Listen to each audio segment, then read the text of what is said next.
Assalamualaikum warahmatullahi wabarakatuh. Selamat pagi teman-teman semuanya. Baik, gimana kabarnya? Baik? Baik, alhamdulillah. Nah, gimana nih? Kita udah nggak ketemu 1 minggu ya? Iya. Nah, tapi kalian semua masih pada ingat kan ini pelajaran apa? Coba ini pelajaran apa? Betul, ini adalah pelajaran sosiologi.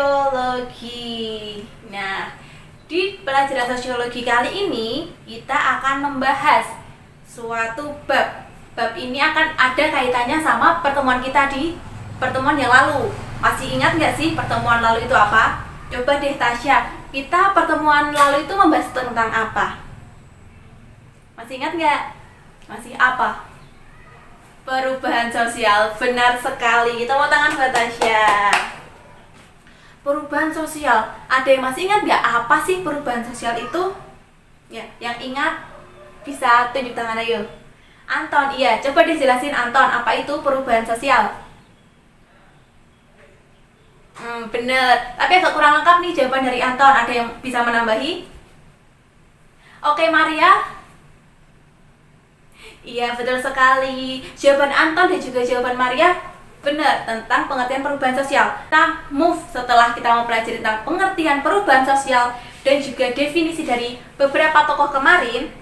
Kali ini kita akan masuk ke sebab yang baru nih. Aku kasih clue ya, sedikit ya. Gaya rambut, tren gaya rambut dan juga tren berpakaian itu merupakan juga suatu fenomena atau perubahan sosial yang berulang-ulang di masyarakat. Nah, hal ini ada kaitannya nih dengan materi kita pada siang hari ini, yaitu teori perubahan sosial. Teori perubahan sosial itu secara garis besar dibagi menjadi 3. Yang pertama ada teori evolusi. Teori evolusi, kemarin kita udah belajar kan tentang apa sih pengertian dari evolusi itu. Ada yang masih ingat? Coba Clara, apa sih evolusi itu? Benar sekali, evolusi merupakan suatu perubahan dengan dimensi yang lambat. Nah, evolusi itu punya teman, namanya siapa? Benar, revolusi. Kalau evolusi tadi lambat, kalau revolusi berarti cepat. Betul sekali, jadi ada evolusi, ada revolusi. Kalau revo, kayak sepeda motor revo itu kan ya, itu berarti cepat. Kalau evolusi, kebalikannya, lambat. Nah, teori perubahan sosial yang pertama adalah teori evolusi. Di mana teori evolusi ini merupakan sosial memiliki arah yang tetap dan juga berkembang secara lambat. Jadi kata kuncinya itu arah perubahannya sosial tetap tapi pergerakannya lambat. Itu adalah teori perubahan sosial evolusi. Di dalam teori evolusi ini terdapat salah satu tokoh yang mengatakan bahwa ada loh berbagai tipe-tipe dari teori evolusi ini. Tokohnya bernama Alex Ingalls. Nah, Alex Ingalls membagi teori evolusi ini menjadi 3. Yang pertama ada unilinear theory, yang kedua ada universal theory, dan juga multilinear theory. Bahasanya kok susah banget sih ya, pasti kayak gitu kan. Tapi tenang, ini semua itu sebenarnya mudah. Yang pertama ada unilinear theory. Apa sih unilinear theory ini? Unilinear theory adalah suatu perubahan sosial yang prosesnya secara bertahap. Apa? Bertahap. Jadi unilinear ini adalah bertahap. Kata kuncinya adalah bertahap. Maksudnya gimana nih gitu ya?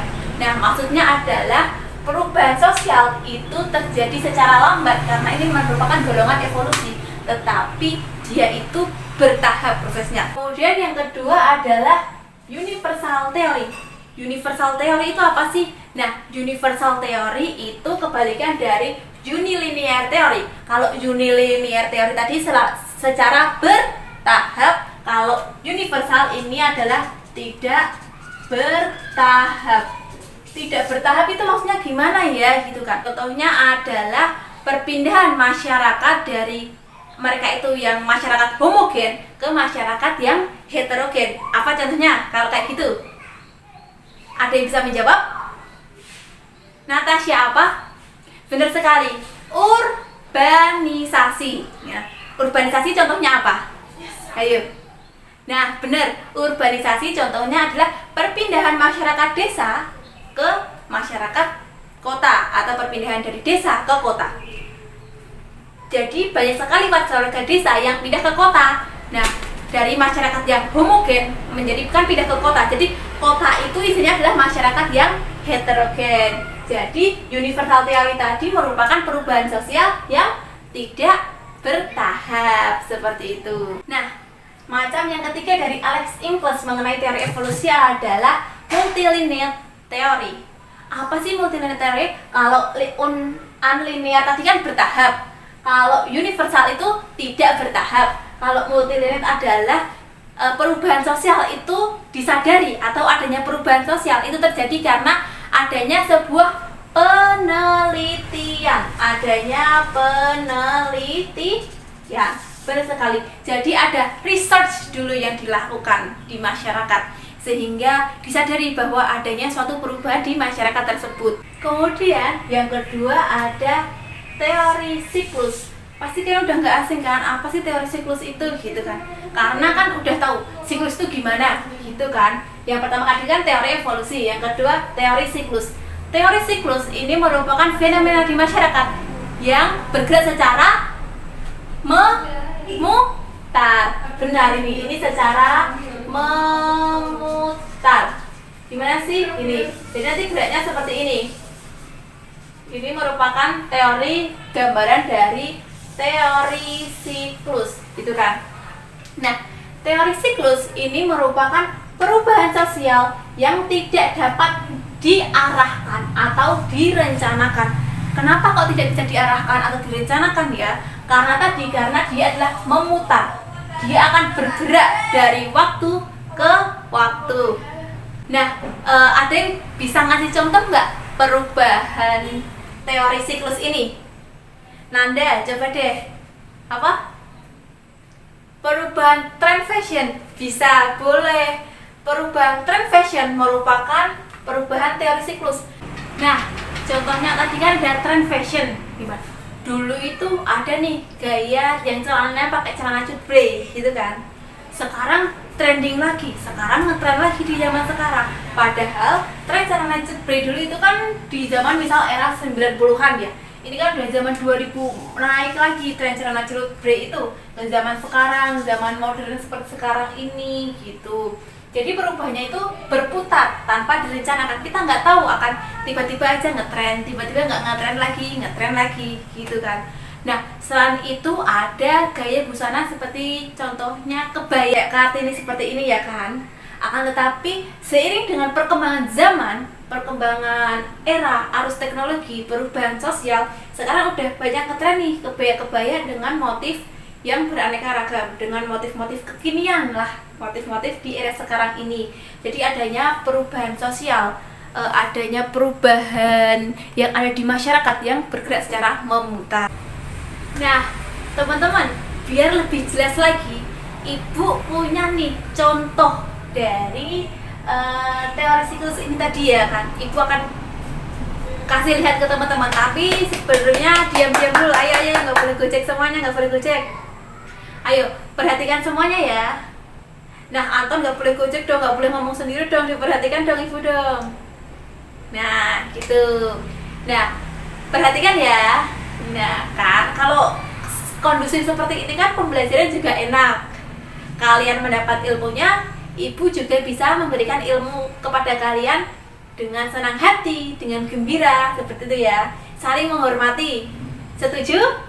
Setuju. Oke, Ibu kasih contoh dulu. Ini dia contohnya. Ini adalah perkembangan tren fashion dari masa ke masa. Nah, kan Ibu kan udah kasih contoh nih secara nyata. Kalian bisa nih pegang. Kalian bisa lihat kan? Bisa. Nah, kalau yang tren fashion zaman dahulu yang mana? Yang kanan apa yang kiri? Ayo. Benar, yang kanan. Nah, kebaya ini merupakan tren fashion di zaman dahulu. setelah adanya perkembangan zaman, adanya perubahan sosial, sekarang masyarakat udah mengenakan pakaian biasa atau pakaian yang sudah modern seperti ini atau seperti yang ibu kenakan ini, gitu kan, udah nggak pakai kebaya lagi, gitu. Akan tetapi, apakah kebaya ini merupakan pakaian sudah tidak digunakan? Tidak, kebaya ini juga masih digunakan pada event-event tertentu, gitu. Jadi masih hits juga di zaman sekarang, karena terkadang itu pada masa yang akan datang ini juga akan menjadi hits lagi, gitu.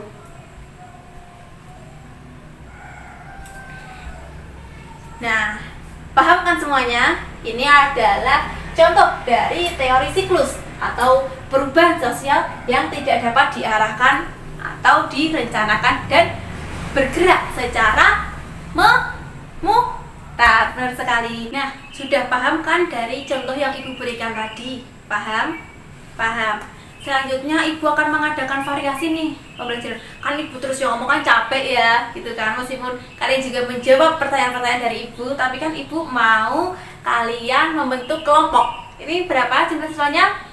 30.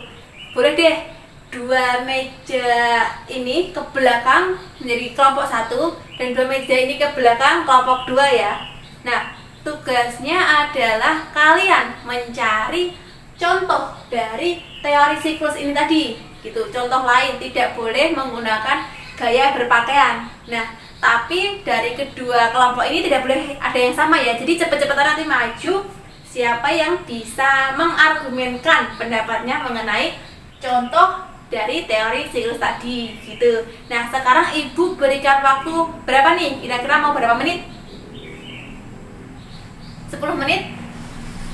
Berapa? 15 menit? Boleh, ibu beri waktu 15 menit ya untuk berdiskusi kelompok. Silahkan.